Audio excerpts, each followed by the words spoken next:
Le diabète, selon la médecine chinoise, c'est différent que occidentaux. On ne prend pas compte le taux de sucre.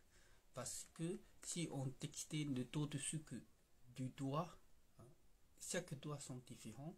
Et en plus, encore plus grande différence si on textait le taux de sucre du pied. C'est toujours beaucoup plus élevé par rapport à la main.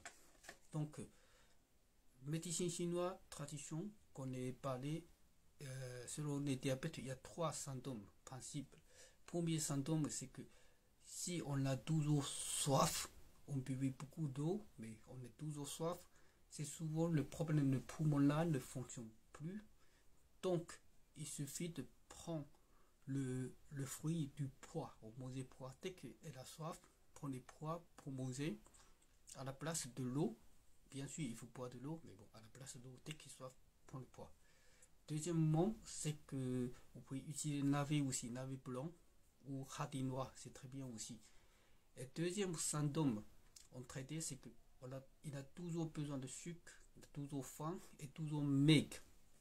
Dans ces cas-là, il faut consommer beaucoup de sésame, d'accord?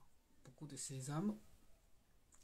À la place aussi patate douce et marron châtaigne, c'est très bien pour ça. En troisièmement, c'est souvent les reins qui mis en cause. C'est symptôme que il est toujours conscient beaucoup de l'eau sous les pieds, en bas des pieds, tout ça.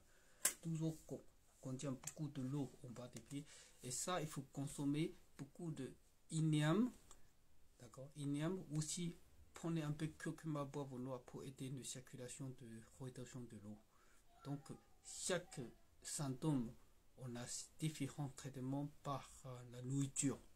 Bien sûr, on peut toujours chercher les plantes médecine traditionnelle chinoise, mais le problème c'est qu'en France, on a du mal à trouver.